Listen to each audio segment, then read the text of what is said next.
Wow, hey, much love and respect. Pura vida, mi gente. Thanks for tuning in on this Monday evening or night. Thanks for taking the time to do that. Appreciate it. I was wondering if you guys don't mind if we read a quick 10 pages of a book we've been reading. All right. So we're going to go ahead and do that right now. So again, thanks for tuning in. Appreciate you guys. Shout out to everybody in the live chat. Much love. Pura vida.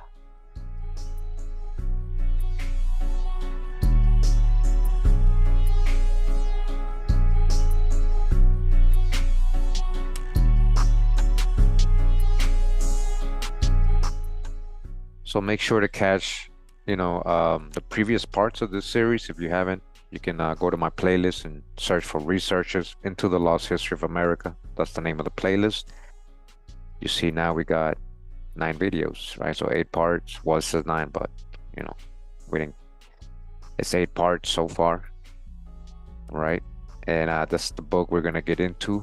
This one right here, Researches into the Lost Histories of America, or the zodiac shown to be an old terrestrial map in which the Atlantic isle is delineated, so that light can be thrown upon the obscure histories of the earthworks and ruined cities of America. This is by W.S. Blackett. This book is from 1884.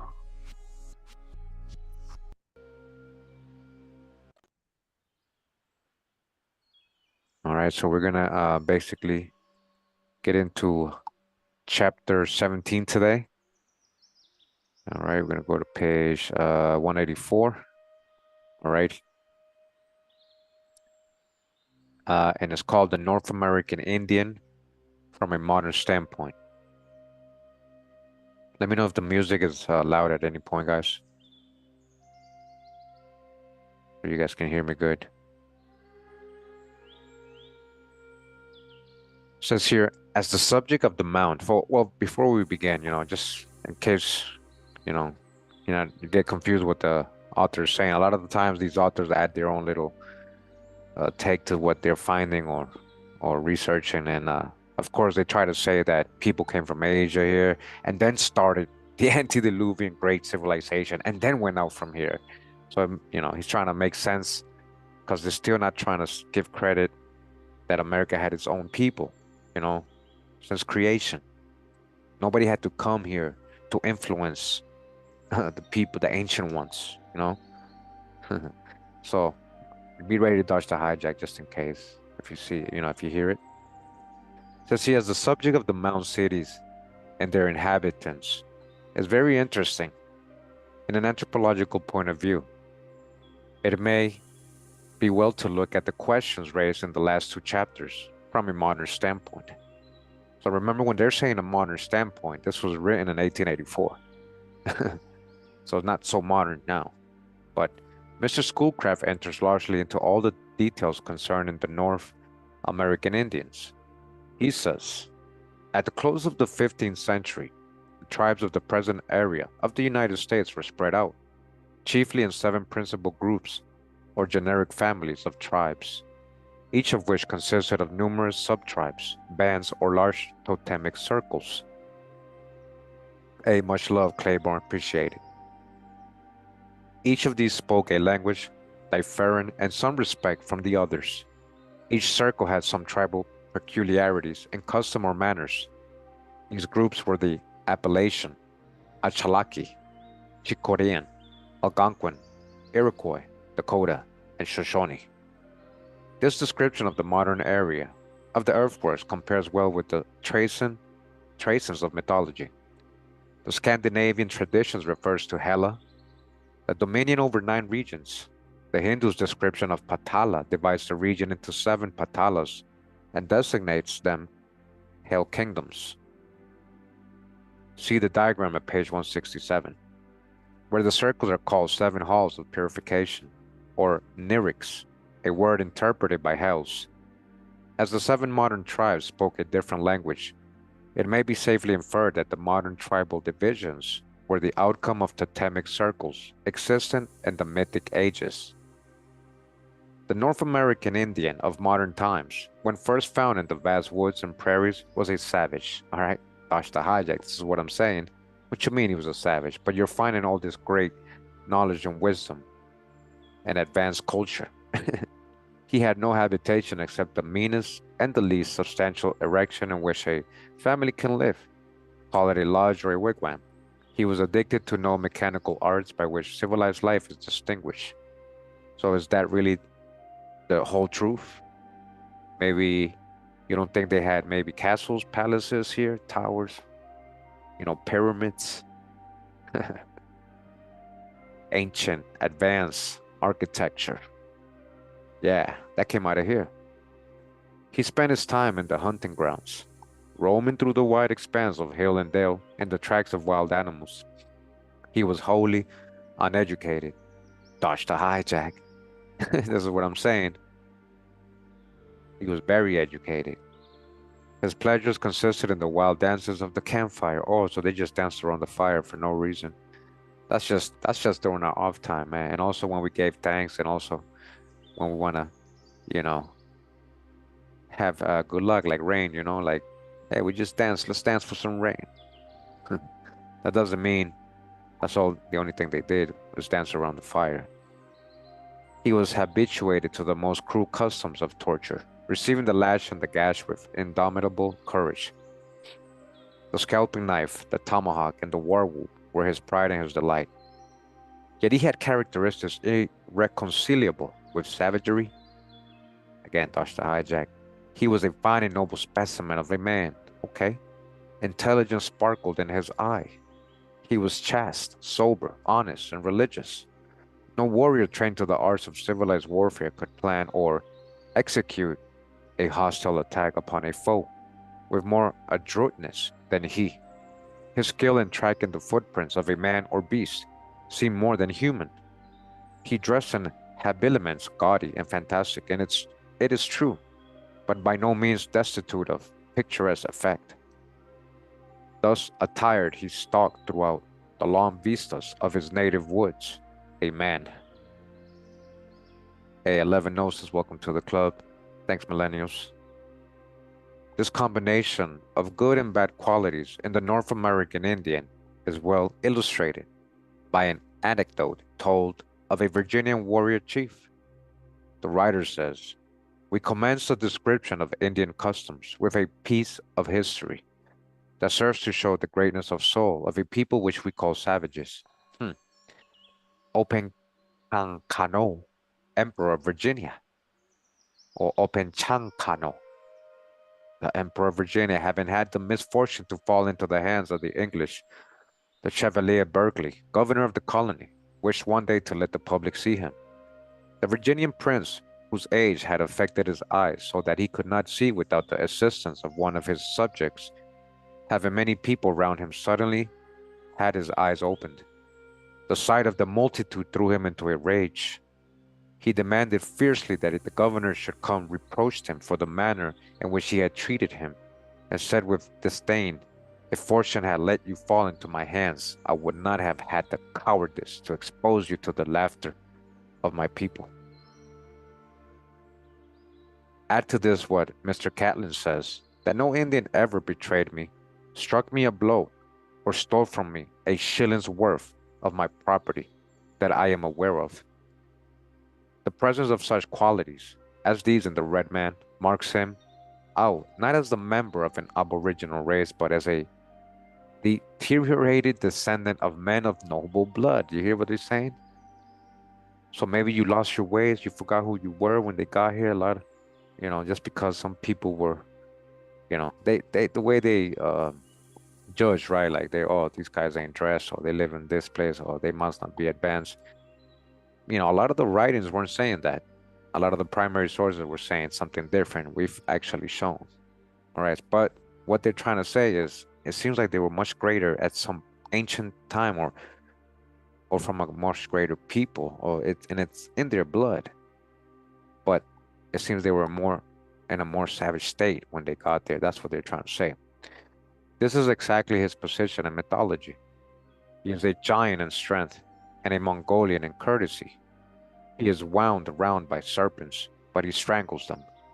He is represented half goat, half man, to retain the remembrance of his ethnological position as a junction of the two races, red and white.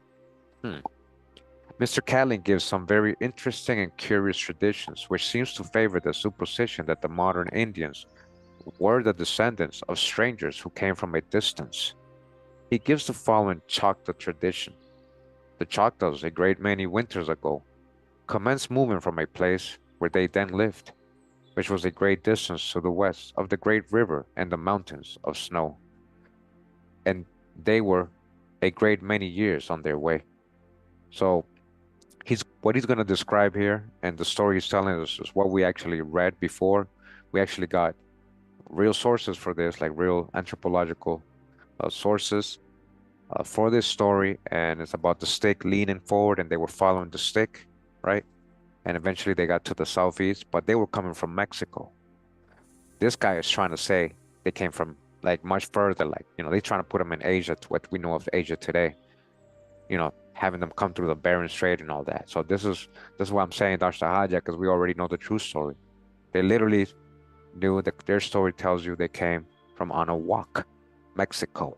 Okay, is it Star Mountain? Yo, shout out to Red Lion, Pacana. It says a great medicine man led them the whole way by going before them with a red pole, which he stuck in the ground every night, where they encamped. This pole was found every morning, leading to the east. When the pole stood upright in their encampment, there the Great Spirit had directed that they should live, at a place which they named Nakneweje. The pole stood straight up, where they pitched their encampment, which was 1 mile square, with the men encamped on the outside, and the women and children in the center, which is the center of the Choctaw nation to this day. Again, the Great Spirit, at an ancient period, called the Indian natives together, and standing on the precipice of the red pipe stone track, broke from its wall a piece, and made a huge pipe by burning it in his hand, which he smoked over them to the north and south and east and west, and told them that this stone was red, that it was their flesh, that they must use it for their pipes of peace, that it belonged to them all, and that the war club, its scalping knife, must not be raised upon its ground. At the last sniff of his pipe, his head went into a great cloud, and the whole surface of the rock for several miles was melted and glazed. 2 great ovens were opened beneath, and 2 women, guardian spirits of the place, entered them in a blaze of fire, and they disappeared. It must be admitted that these traditions harmonize in the highest degree with the histories and the classic myths which have been brought forward to elucidate the mysterious affairs of America. Uranus, the first king of the Atlantic Isle, does the very same thing as the medicine man referred to in the above tradition. So just like Uranus, he collects the people into confraternities and teaches them to build cities. To what extent he succeeded must be estimated by the enormous multitude of earthworks that lie scattered over the United States. It would almost seem from the Choctaw tradition that the modern medicine man himself, at once the physician and the priest of the tribe, was a creation of this civilizing people. In the imperfect conceptions of the Indians, he seems to be confounded with the Great Spirit himself, all right? Hawa, the Great Spirit. He leads the people, all right? Hawa leads the people. He fixes their abode, but it cannot escape notice that this reformer is in possession of the noblest principles of religion and peace. He is averse to war, to the scalping knife and the tomahawk. It looks a great deal as if this medicine man were the descendants of the Asiatic colonists, Dr. Hijack, whose advent into America had been traced out in the foregoing pages. So remember, this whole story he just was talking about, they were coming from Mexico. Under these circumstances, it is not at all surprising that in the adaptation of the myths of the classics to the country, it should be found that the civilizers of the people are called gods, in distinction from giants. The aborigines of the land. You hear that? In process of time, these gods are found located in many favored spots, such as the Allegheny Mountains, mixing more or less with the natives in course of ages. They give rise to new races, half savage and half civilized, the deteriorated remains of which are the modern Indian. So again, he's trying to put them that they came from somewhere else, and then they came and brought some of their god blood, right? He's calling them gods. He's just talking about the same people here in the Americas, right? Who's the Atlanteans? In this native tradition, mention is made of a rod used by the guiding medicine man. This rod is discoverable in all traditionary histories. It is seen in the hand of the native Mexican figure at page 158, and it is the rod that Buddha laid up in the temple ark. Among the perplexing questions which arise out of the last few chapters, there is perhaps none which is calculated to excite more astonishment than that which treats the southern and southeastern states as the original domicile of the Phoenicians. All right? Again, Where did he just say the Phoenicians are coming from? So-called Phoenicians from the southeastern states. What I've been trying to tell you, Phoenicians are coming out of the real Canaan, the real promised land, the true old world, the ancient Americas. This hypothesis has arisen in two separate forms. It has arisen from the cosmogony of Sanchoniathon, which is the cosmogony of Phoenicia. It arises also from the Greek myths of Phoenix and his brothers. It has been brought out prominently to view in the story of Cadmus, who is an eminent member of that distinguished race of men. Cadmus, who we already read in the annals of Ireland and these Irish annals and all that, these people ended up coming out of so-called Egypt and their exodus with the Israelites. Cadmus, he's an Israelite, like we got remember? He ended up in so-called Greek or Greece. This teaching can be put to the test by looking at it from a modern point of view. There is no better evidence of consanguinity than resemblance between the religious habits and customs of people. In the great work entitled Anglio, to which valuable book frequent reference is made in this work, there is an important contribution to the elucidation of the present question. It consists of an account of the religious customs of the Chickasaw and Cherokee Indians.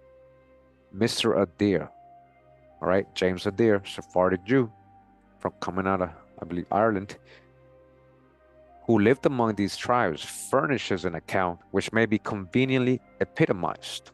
All right, so he didn't just live amongst them, he lived with them for 40 years, and he married a Choctaw woman, princess. The Indians of those tribes had the customs of tearing out the hair like the Jewish novitiate, okay? Like who? Like the Hebrews or Israelites. He didn't say Jewish in his book, guys, written in 1700.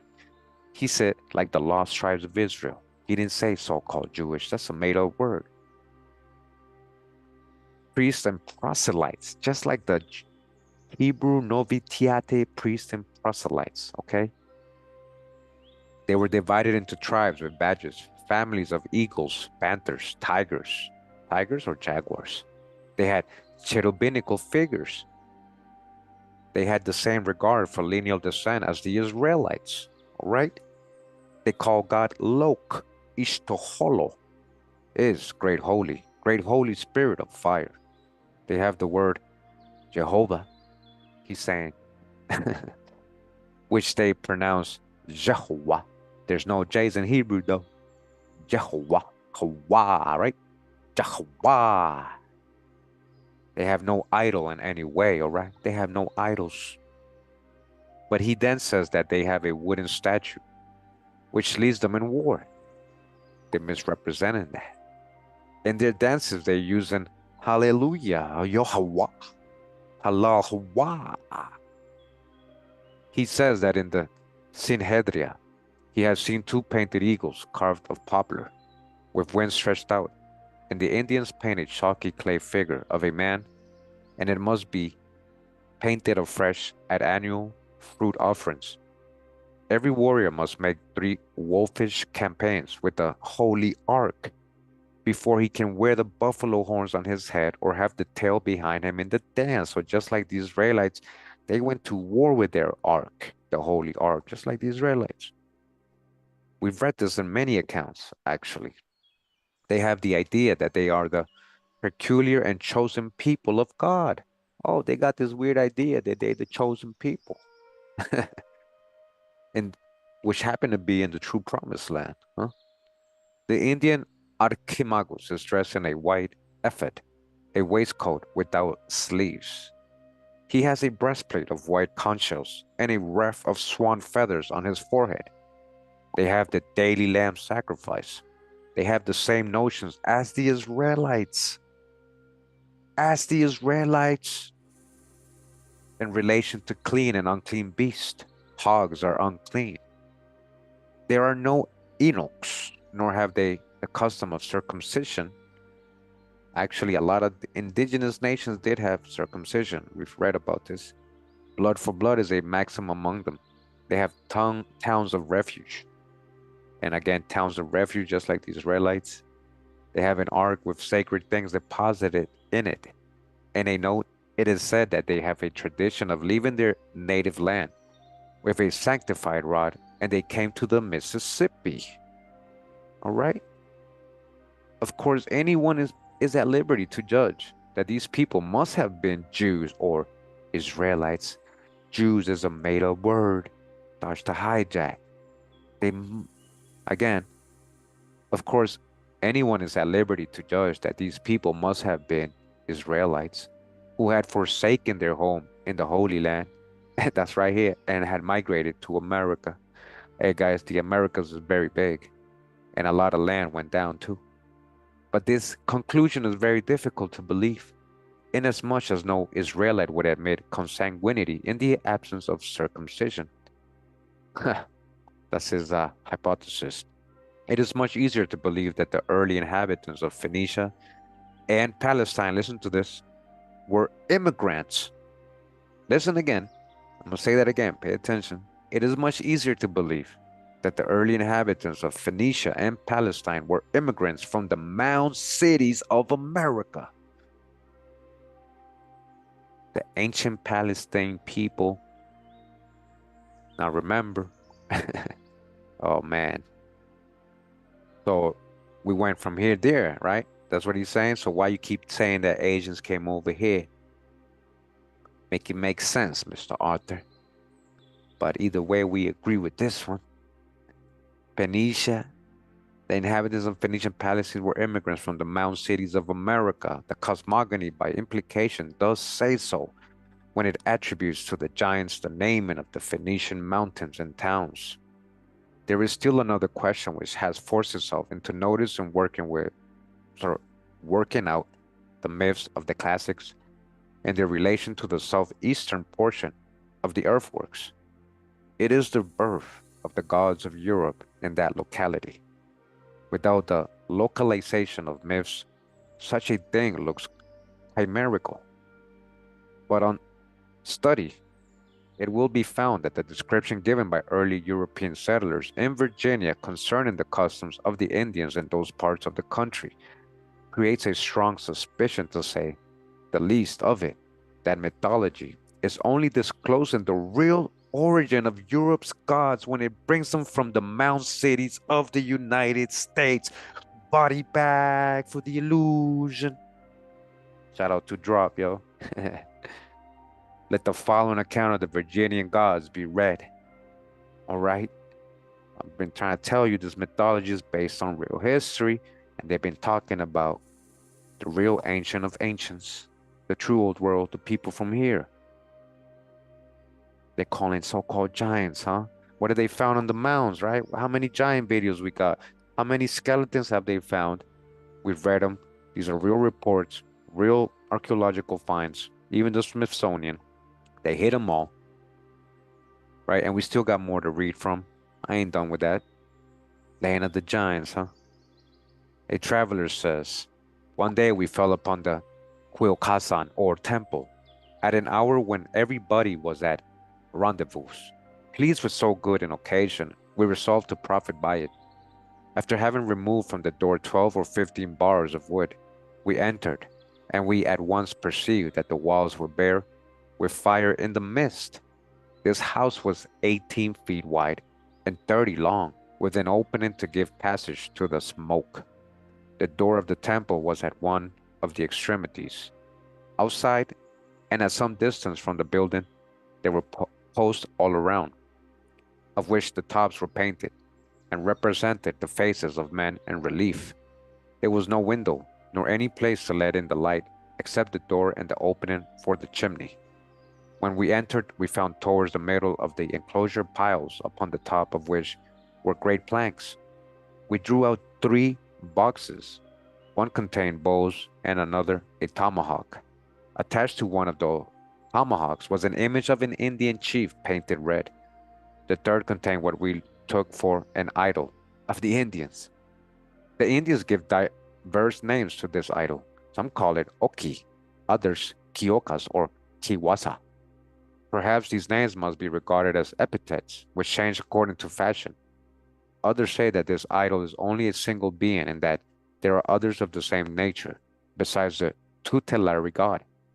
They give to all these beings, or genie, the general name of Kiokas, so that we designate particularly under the name of Kiwasa, the idol of which we speak. All right, so this is what they're drawing. This is again just a representation, not the actual drawing. You know, it says the artist has not represented here the idol Kiwasa in his temple. He places it in the open country, in a tent made of mats, upon a kind of seat or altar, which the Virginians name Perowanse. The people consecrate to their divinity chapels and oratories, where one often sees several different representations of the idol. They have them also in the interior of lodges. They consult them on occasions and communicate to them their affairs. They serve them for tutelary gods, and it is by their means that blessings descend upon the family. They often represent Kiwasa with a pipe in his mouth and real smoke, for the pipe is lighted. All right. So it almost looks like it's a lot of the drawings coming out of that book, the what you call it, a history of America, the Aborigines. What's his name?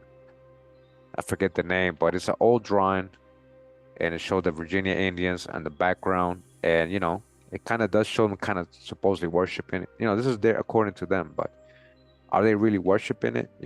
We'd have to really be there to understand what's going on. But if we do know that Israelites did fall off, right? Or people do fall off and start doing hijacks, and Deuteronomy 28, Moses was like, hey, you do this, you be blessed. You don't do this, you might end up getting cursed. Kiwasa often manifests himself by oracles or by visions. They console him for the chase and for objects of less importance, as among them caprice is the effect of the inspiration of God. So in times that they go to the chase, he comes to them in the spirit of the chase. They terminate the chase because they believe that God orders it so. When it is necessary to invoke him, 4 priests go to the temple of the god and conjure him by the means of certain words unknown to the people. Then Kiwasa disguises himself under the form of a handsome man, ornaments the left side of his head with a tuft of hair which descends to the heels, appearing in this state in the midst of the air. At first he receives them with agitation, but calms himself the moment after and calls 8 other priests. The assembly being formed, he declares to them his will, after which he takes his way back again to heaven. The Virginians have symbolic figures. They often raise pyramids and columns, which they paint and ornament according to taste. They elevate altars everywhere, where anything remarkable happens. But there is one particular altar which they honor above all the others. Before the arrival of the English, the great altar was in a place that the Virginians call Utamasak. One sees there the principal temple of the country, and this place was the metropolitan seat of the priest. One sees there also 3 great houses, one of 60 feet long and full of images. They preserve the bodies of their kings in their religious houses, for which the aborigines of the country have great respect. It was only permitted to kings and priests to enter. The people were not permitted, and they dared not appear in their sanctuaries without permission of the chief. The grand altar was a single crystal, 3 or 4 inches square. That's crystal, huh? Compare this with Lucian's description of the Syrian Apollo. All right? See, that's the thing. You never did compare that, huh? You never noticed it was the same because you never really studied the indigenous, what they call aborigines of America and their true practices. You never realized they were actually still doing it when the Europeans got there. Everything that's described in the mythology. All right, so compare this with Lucian's description of the Syrian Apollo. Of the works of this Apollo, I could indeed say many things, but I will only mention the most remarkable, and first make mention of his oracle. By the Greeks and Egyptians were many oracles. but they were made known by priests and prophets. But this moved itself and performed the business of soothsaying without the help of any one. The kind and way was the following. When he wishes to communicate an oracle, he first moves himself on his seat, then the priests lift him on high. When they do not raise him, he lifts himself on high. If they carry him on the shoulders, he drives them round in a circle and springs from one to the other. Lastly, the high priest places himself opposite to him and asks him concerning all. When he will not that anything should be done, he goes backwards. When he approves anything, he drives those that carry him forwards as a leader. It is impossible not to see that this description of the Syrian Apollo is the same as that of Kiwasa. It's the same thing. Which one's the phantom and duplicate? Huh? See, that's the thing. They got us thinking the American Indians is mimicking something that they don't know. These mythologies never happened over there. And again, mythology is not supposed to be real, right? It's supposed to just be a myth. So it disconnects you from real people actually practicing all this. Let it be remembered that Kiwasa is god of the Appalachian Indians, and that his temple is exactly at the same spot as has been tracked out by means of the Phoenician cosmogony itself as the birthplace of Zeus, Belus, and Apollo. What's their real name? Oh, we've gone over so much info before, right? It is now quite manifest that on the discovery of Virginia, the Indians of that part of North America were in possession of a religion unlike that of the Indian tribes in general, but bearing a great resemblance to European heathendom. There is no reason at all why it should not be called a religion of Zeus, Belus, or Apollo. That being so, there is a very strong evidence of consanguinity between the two people, making allowance for degeneration on the one part and the growth of civilization on the other. The only problem is, right, they're seeing it in reverse, but he's letting you know there must be some relation between the old and so-called new worlds, right? Evidence of consanguinity. When therefore the localization of the dramatis personae of European traditionary history leads to the vicinity of the Allegheny Mountains, listen, as the original domicile of Europe's gods, there is no good reason why it should not be admitted. All right? There is no reason you just practicing cognitive dissonance after all these years of us showing you the true old world. Remember the Allegheny Mountains? They used to be a lot taller back in ancient times. They have been eroded.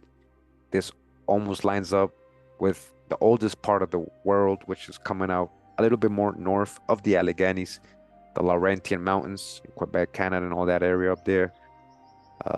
The oldest forest and Catskill, I believe, in New York. And then we got the oldest fossils recovered, the oldest water, all in the same region. And we know that old drawings of the Antilles, when they got these old maps, we got a video on this, of the Antilles, that actual island is actually mimicking exactly in the top, the Susquehanna River, the bottom, the Gulf of Mexico. On the east is the East Coast, the Atlantic Ocean. And on the west is actually the Mississippi. That's the Antilles. That's the real Antilles. We're talking about the East Coast of North America. It has all the rivers, all the geography, Florida sticking out, Louisiana, all that, everything. You have to be blind not to see it. Time and change work wonders in the revolutions of history. At the present day, Europe is given to America, not gods, but population, intelligence, and wealth, huh? Is it strange that in earlier times, America should have given gods? They're letting you know right here. But first, we civilized the world. We came out of here. According to Diodorus Siculus, Stonehenge, the great and wonderful erection from which stands on the plains of Salisbury, A puzzle to antiquarians and a mystery in the obscure history of Great Britain was a temple of Apollo. It is quite manifest that Britain could not have received the religion of Apollo from Greece, for it is expressly said that the listen to this, all right? So literally he's telling you in Britain there is an ancient temple of Apollo, but it didn't come from ancient Greece. He's about to tell you where it came from. It it is quite manifest that Britain could not have received the religion of Apollo from Greece, for it is expressly said that the Apollo of Greece came from the isle of the Hyperboreans. You guys hear that? They were letting you know the whole time. And people just disregard the legend or the tale, the story, right? Who's the Hyperboreans? And Stonehenge, the high place of its god Apollo. To find the birth of Apollo in the mound cities of North America is to supply a natural and credible explanation of the mystery of Stonehenge. The Appalachian Indians are said to have erected altars and to have massed heaps of stones wherever they founded colonies, and they must have carried with them the religion of their race. All right. Hey, regarding Stonehenge, hey, there's a couple of footage out there of them kind of like building it or putting it together in the 50s. Hey, go look it up. I ain't making this up. They say it was restoring it. It don't look like a restoration. It looks like another theme park with geopolymer. Shout out to Paul Cook, yo, geopolymer. In the great work of Picard, from which these extracts are taken, there is a picture of another Virginian idol. A copy of it is here presented for study. All right, so he's going to talk about this now. This Virginian Indian, god of winds, the god of winds, huh? Wind, almost like Quetzalcoatl, the plum serpent. He's the god of wind too and rain. Unfortunately, there is nothing said representing this figure, but verbal explanation of it is really unnecessary. It tells its own tale admirably. It is like opening the shutters of a dark room. If the Virginian Indians were found in possession of such an idol as this, they must have had histories very different from those with which North American Indians are commonly credited. Looking at it thoughtfully, one can hardly believe that the Virginia Indians worship such a god as this. Perhaps it is only a picture, but that makes no difference. Where did they get it and how? Here's a black man. Yeah. I can't make this up. All right. Now he's trying to say because they're finding a so-called black man, it can't be from the Americas. It can't be like the modern Indians. Or you've been looking at the wrong people, maybe. Or you've been generalizing. That's not the only look. So here we go. Here is a black man, so-called black, yet he has not Negro features. What does that mean, huh? So, so-called Negroes can have many features, many so-called Negroes around the world with every type of phenotype and feature and shade. He is well-dressed. Oh, look at that. Oh, he can't be a Negro because he's well-dressed. It's almost like what he's trying to say. Look at that. Then he holds in his hand a very fine specimen of a Negro's head. Okay, we're going to keep going back. Or a Moor's head. Huh, just like the family crest. Just like the European family crest. Listen, is this really a crest or is this a god? So he got hold on, this is kind of funny. But got a Negro's head about which there can be no mistake. He is called God of the winds, and he holds in his hand the symbols of navigation. All right, hey, check out my Ancient Navigators of America series. You know, like we read a great book. I think we still have to finish it. We have to get back into it. We are the ancient navigators. We went out from here, that's what I'm saying. But who is he? From what harbor did he set sail? That question is easily answered. Like, big time. Okay, dodge the hijack big time, guys. Look what he's about to say. Where is he from, right? because he's so-called black or a Negro, he's saying that question is easily answered from his features and color. He comes from Africa. Yo, all right, dodge the hijack big time. Quack, quack. Uh-uh. Sorry, man. We don't do that in 2024 anymore. But it is possible that the Virginian Indians had intercourse by navigation with Africa. So listen to this. He's almost like that guy. What's his name? Uh, they came before Columbus, that author, you know.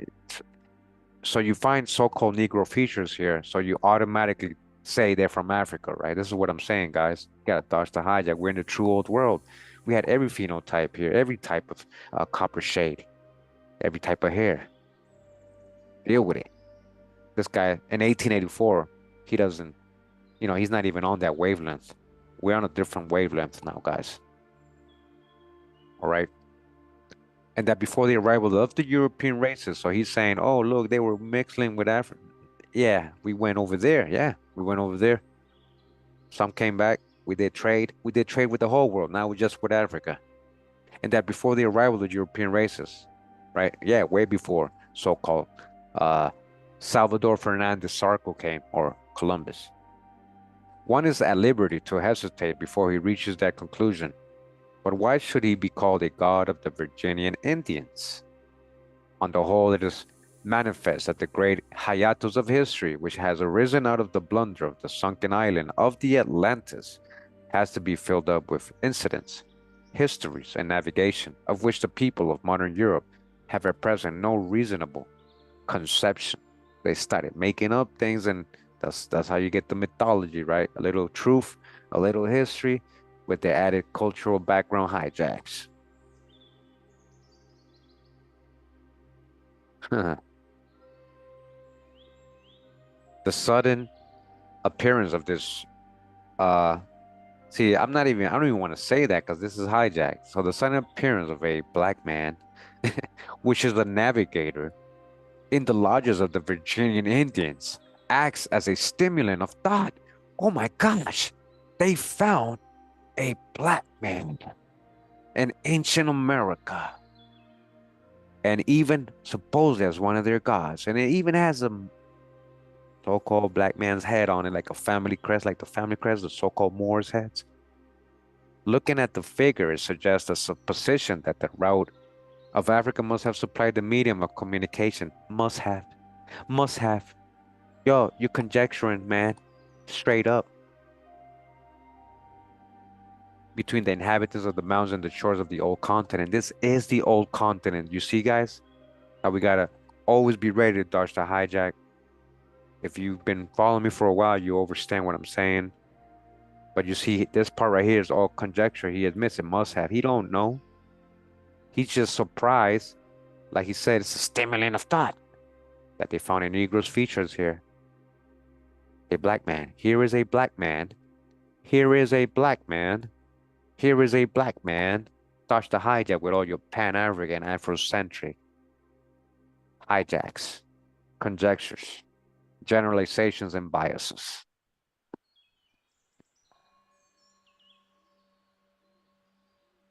So they found this in Virginia, right? And we definitely were communicating and navigating all around the world. The distance between the northeastern parts of South America and the coast of Africa is not greater than the length of the Mediterranean Sea. All right, and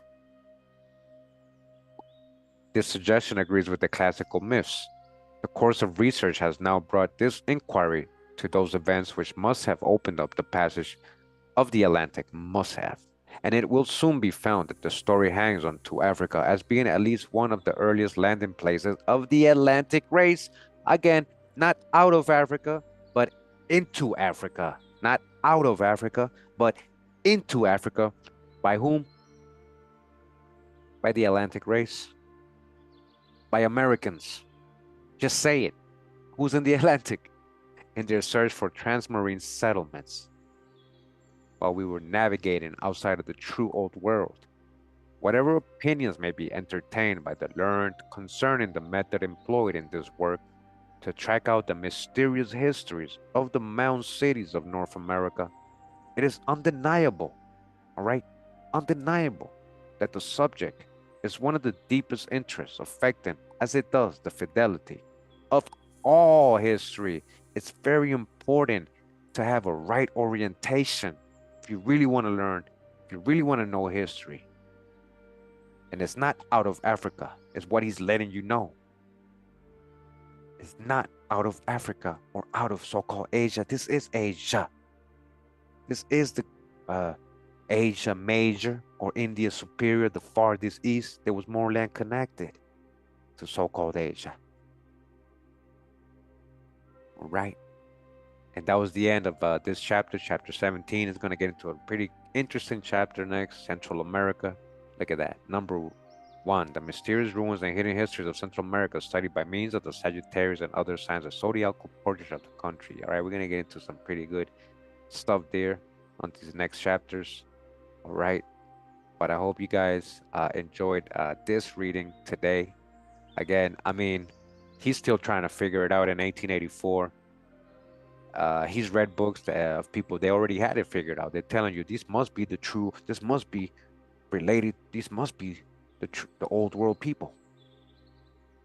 And yeah, here is a so-called black man in Virginia that he's still trying to figure out, like, how did it get here? Must have come from Africa. Must have, like, it has to have, but how? I don't have no proof, but it had to have happened. I don't know, but it had to have happened. Yeah, no, we had all phenotypes here, copper-colored tribes of America, from the darkest copper to the lightest copper. Yeah, again, just in case you missed it, so the book researches, let's see, into the lost histories of America. That was chapter 17.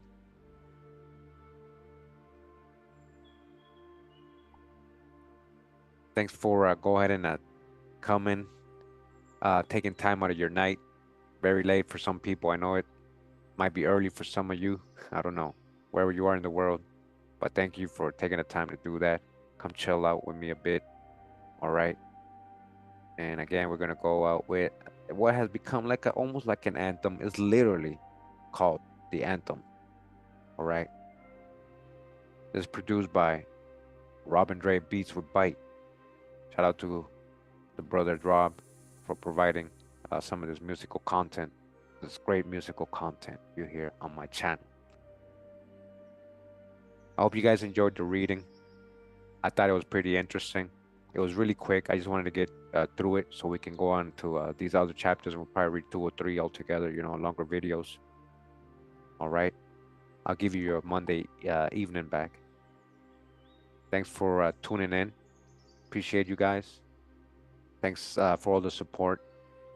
All right. We're going to got a lot of videos coming. I got a lot of videos I'm working on the side while I do these little readings. Always, you know, don't think I'm just doing these little readings. But I'm always working on real deep videos. Hope you guys enjoyed the genealogy ones. I got more of those coming and a lot more, guys. I got a lot of content. We got a lot of info to go through. We got a lot of info to go through. It's endless. It's endless. 7 years strong, and we're here to stay. As long as we got internet, we good. When we don't got internet, then you better worry about science. But, you know, that's hard to imagine, right? That's when shit will really hit the fan. But until then, we're going to keep grinding. We're going to keep bringing this out. The lost histories of America. Much love and respect. Pura vida, mi gente. Pura vida. Wow.